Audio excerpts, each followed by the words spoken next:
Good morning, hello, and welcome to This Date in History, also known as TDH. This show is all about the events that occurred to date in years past, both recognized by actual historians, but mainly things that we personally find intriguing enough for us to bring to you.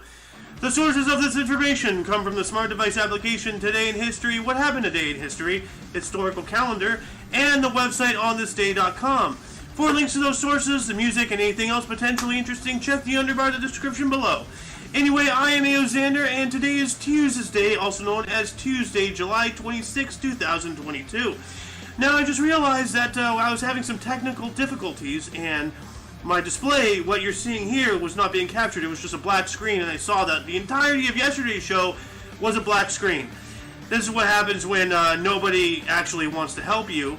You know, everything's on your own, and eventually mistakes are made. Nobody's here to actually say, hey, something's wrong. But good help is actually hard to find. Oh well. Anyway, moving on into today's history. During the 1469 Wars of the Roses, Battle of Edgecote Moor, it pit the forces of Richard Neville, who was the 16th Earl of Warwick, against those of King Edward IV.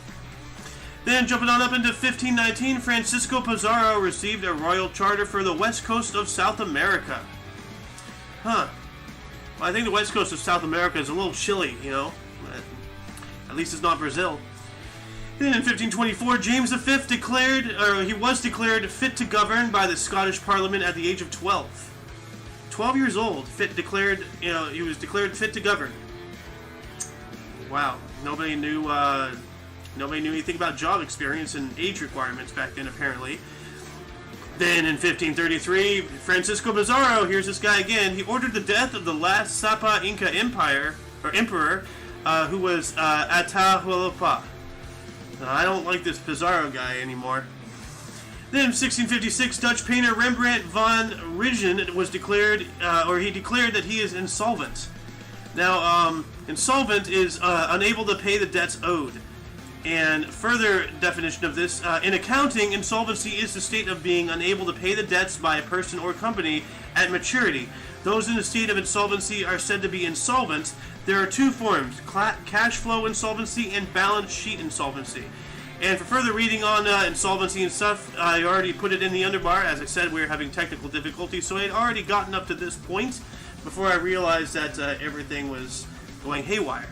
But everything seems to be going fine now. I hope I am streaming, so hopefully it's not a continuation of the thing that I'm trying to delete earlier. Anyway, 1755, Giacomo Casanova was arrested in Venice for affront to religion and common decency and imprisoned in the Doge's palace. Dang. I wonder if he got any Doge coins. In 1758, British battle fleet under General James Wolfe conquered Louisburg.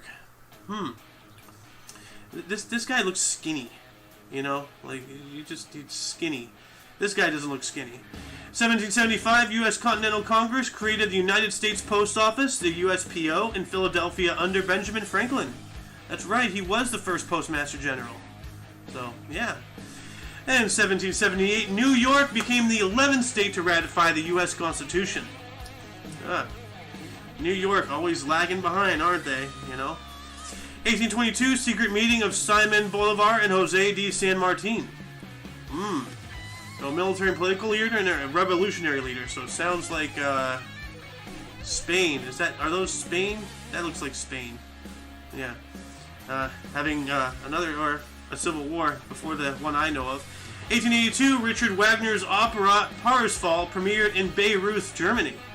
Then in 1914, First Lord of the Admiralty, British Minister of the Navy, Winston Churchill ordered the British fleet to remain. So, wow, so he was serving during World War I. That's interesting. So, in 1917, J. Edgar Hoover got a job in the U.S. Department of Justice. Whoopee! You know, as my dad would say, whoopee, you know. 1933, Joe DiMaggio ended a 61-game hitting streak in the Pacific Coast League. That sucks. Well, at least he got it to 61.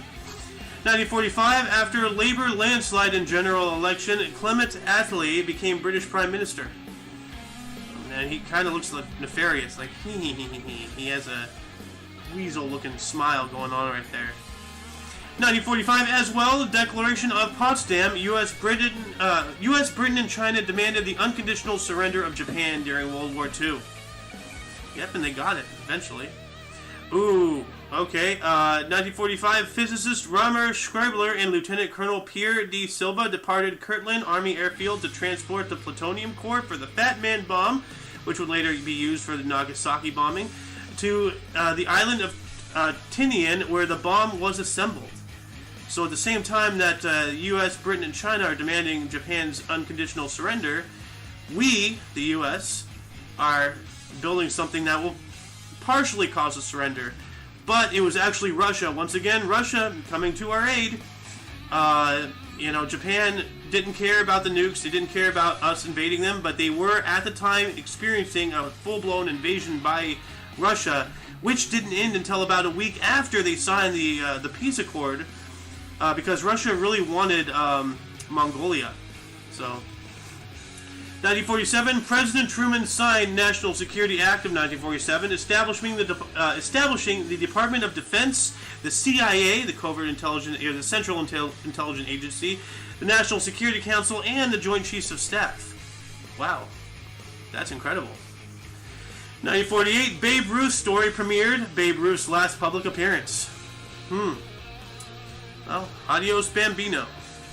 Also, 1948, Leo Drocher returned to Ebbets Field as manager of the New York Giants. In 1952, Mickey Mantle hit his first Grand Slammer. Interesting. 1953, Fidel Castro led a failed attack on the Moncada barracks, intending to spark a revolution in Cuba. Cuba gear. Cuba diving. 1956, Egyptian President Gamal Abdel Nasser announced plan to nationalize the Suez Canal, including initiating the Suez Crisis. God, what is with that guy?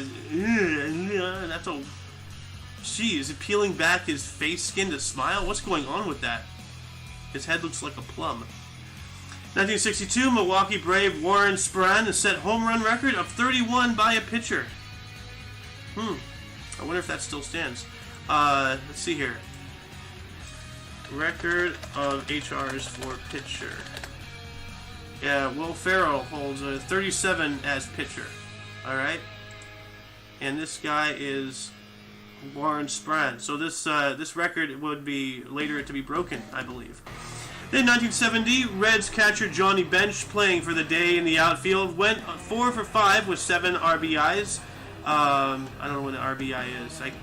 Including 3 consecutive home runs off St. Louis Cardinals Steve Carlton in a 12-5 win at Riverfront Stadium in Cincinnati.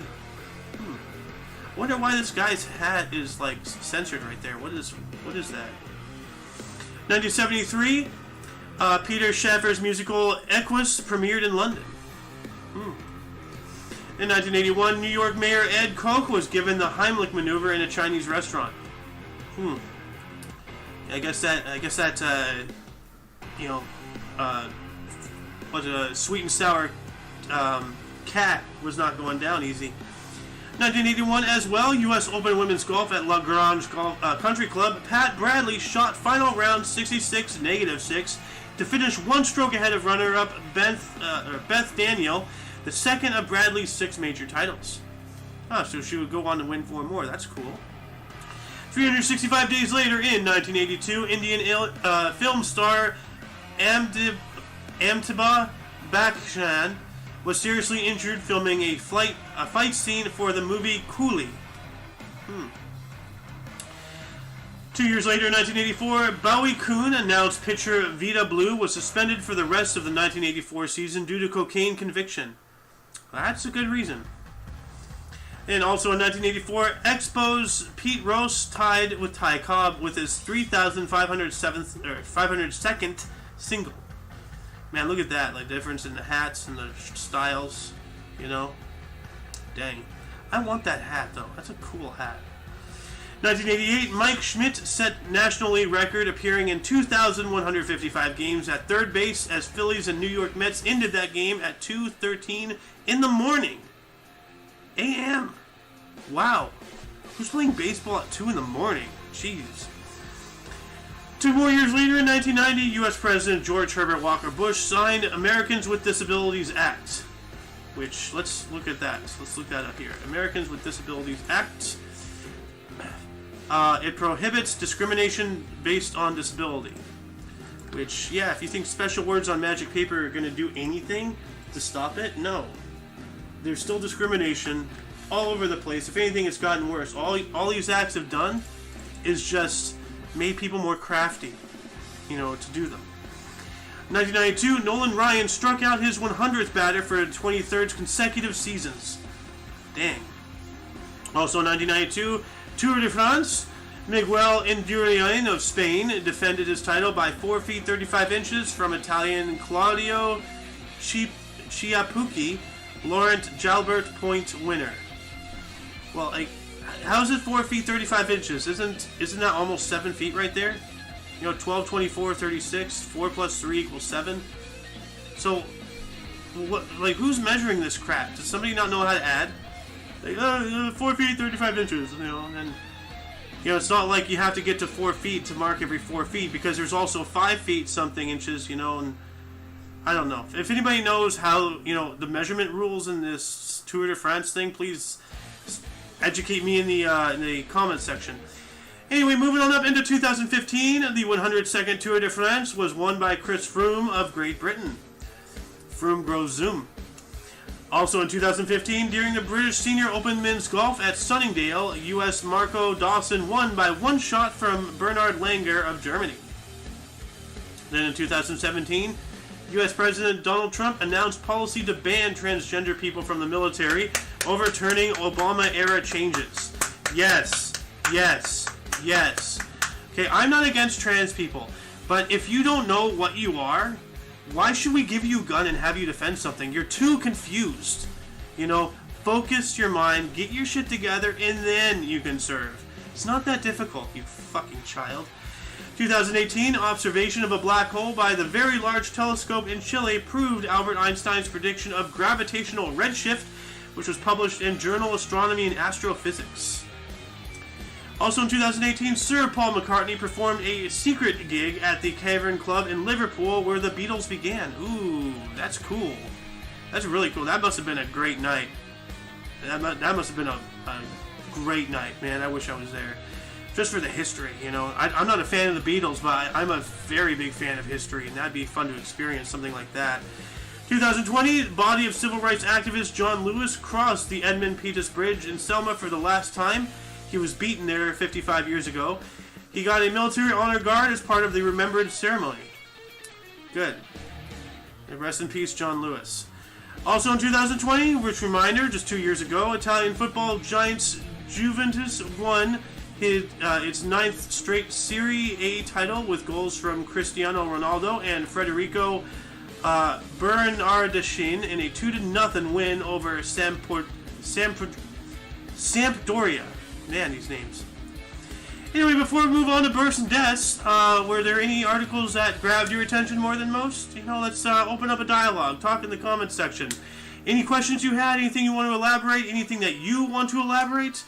Keep the thing going. Anyway, in births, we have 1727, Horatio Gates. He was a British-American soldier. He was a general of the Continental Army during the Revolutionary War. He was also born in Malden, England, dying in 1806. Then in 1739, we have George Clinton, was an American soldier and the 4th Vice President from 1805 through 12, born in Little Britain, New York, dying in 1812. I guess he died in office or close to it. I don't know. 1812. Oh, maybe he died in the Battle of 1812. Maybe he got killed during the raiding of the Capitol. I don't know. 1856, we have George Bernard Shaw. That's a famous name. An Irish dramatist. Pygmalion, Nobel Prize for Literature in 1925. He was born in Dublin, Ireland, dying in 1950. Then we have Carl Jung, was born on this date in 1875. He was a Swiss psychiatrist. He founded analytic psychology. He was born in Kesuel, Switzerland, dying in 1961. What is analytic psychology? Let's take a look at this. Analytic psychology. It is a coined term by Carl Jung, a Swiss psychiatrist, to describe research into his new empirical science of the psyche. It was designed to distinguish it from Freud's psychoanalytic theories, as their 7-year collaboration on psychoanalysis was drawn to an end between 1912 and 1913. It is a theory of human personality and thought that takes into account the individual unconscious and its relationship, or unconscious, and its relationship to the collective unconscious. Collective unconscious. In analytical psychology, archetypes play a key role in helping people understand themselves and integrate different aspects of their personality. Okay, this is slightly over my head, but I can still understand it. Link is in the underbar for anyone who wishes to expand their knowledge on this particular subject. Moving on to 1894, we have Aldous Huxley, was an English author, Brave New World and Island, born in Godalming, Surrey, dying in 1963. Surrey. Where was Surrey? Oh, it's okay, just out of London. Okay, I see. Moving on up to 1908, we have Salvador Allende, president of Chile from 70 to 73. He was the first Marxist to become president of a Latin American country through an open election. Born in Valparaiso, Chile, dying in 1973. Oh, here we go again with the Chileans being weird. Then, who else was born on this day? Stanley Kubrick. Ooh, that's a big name. Born on this date in 1928. Hey, that rhymes. He was a U.S. director, 2001, A Space Odyssey, Doctor Strangelove, and Lolita. Born in the Bronx in New York, dying in 1999. Oh, man. We have John Howard, born on this date in 1939. He was the 25th Prime Minister of Australia, serving from 1996 through 2007. Born in Earlwood, New South Wales, Australia. Wow, that's an 11-year term. That's pretty good. Mick Jagger. Does he have the moves like Jagger, though? Born on this date in 1943, he is an English rock vocalist, songwriter for the Rolling Stones, Let's Spend the Night Together, and Symphony for the Devil. He was an actor in performance and a knight. He was born in Dratford, Kent. So, Sir Mick Jagger. My apologies, Mr. Sir Mick Jagger. Helen Mirren, born on this date in 1945. Actual name is Ilenia Lydia Vasilievna Mironov. She is an English actress. She was in The Queen, The Madness of King George. Born in London, England. We have Vitas Giraulitis, 1954, a Lithuanian U.S. tennis player. Was in the Australian Open in 1977 and Wimbledon doubles in 1975. Born in Brooklyn, New York, died in 1994. In 1956, we have Dorothy Hamill, is a U.S. figure skater, got the Olympic gold in 1976. She was born in Chicago, Illinois.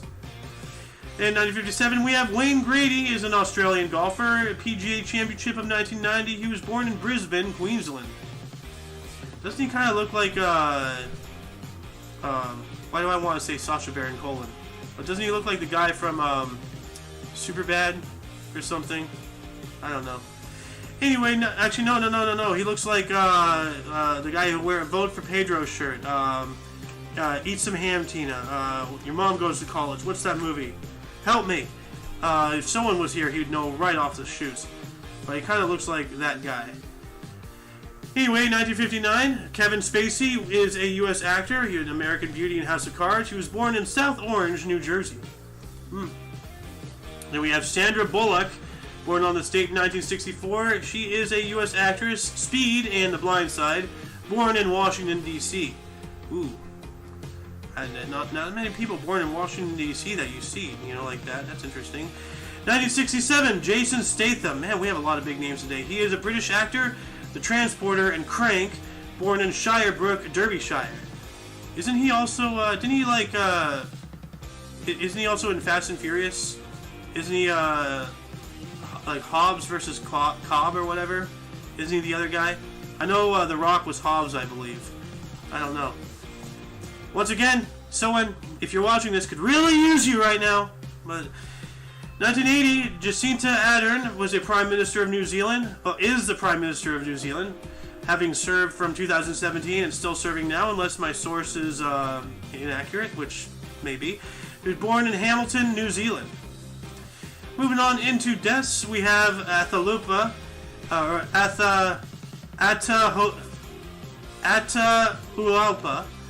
died on this date in 1533. He was the last Sapa Inca Empire, garroted by order of Francisco Pizarro at the age of about 52. Garroted. That's not good. I don't even want to look up garroted. I know what it is, and I don't want to tell you. You can look it up yourself. It's not pretty. 1684, Elena Cornaro Piscopia was an Italian mathematician and the first woman to receive an academic degree from a university. Died of tuberculosis at the age of 38. That sucks. 1863, Sam Houston died on this date. He was the first president of the Republic of Texas, 1836 through 38 and 1841 through 44. He also helped bring Texas into the United States as a constituent state. He died at the age of 70. Sam Houston, yeah, the father of Texas. In 1925, we lost William Jennings Bryan. He was a U.S. orator and statesman known as the Great Commoner. He died at the age of 65. Another big name, and a lot of big names today. Eva Perón died in 1952 on this date. Actual name is Evita. She was an Argentine First Lady from 1946 through 52. She was also an actress, a suffragette, a unionist, and a humanitarian who was the inspiration for A.L. Weber's musical Evita, and she died of cancer at the age of 33. Dang. And we have Ed Gein in 1984. He was a U.S. serial killer who was the inspiration for the film Psycho and the Texas Chainsaw Massacre. Died of lung cancer at the age of 77. You know, why do good people die young and bad people die old? You know, like why does it seem that God, punishes good people, and rewards bad people? It just seems like that. God, the Lord works in mysterious ways. No, he doesn't. 1984 as well, we lost George Gallup, was a U.S. survey sampling pioneer and inventor of the Gallup poll. Died of a heart attack at the age of 82. I've heard that term before, Gallup poll. So what is the Gallup poll? It is a U.S. analytics and advisory company based in Washington, D.C., founded by George Gallup in 1935. The company became known for its public opinion polls conducted worldwide. For further reading on this particular subject matter, please refer to the underbar once again. And link is now posted. Who else died today? Nobody of merit. Alright, so that concludes the show. Once again, you can check the underbar for any links that you may find interesting, which includes, but is not limited to, everything Omni Coalition. For your dose of Passive Events Daily, we stream every day at 10 in the morning Pacific Time. For your dose of Passive Events Daily, I am A.O. Xander, and you are you, and until you catch us tomorrow, do not forget to look right and left at every intersection, rate 5 thumbs, and subscribe. Until then, toodles! Let's go, Brandon.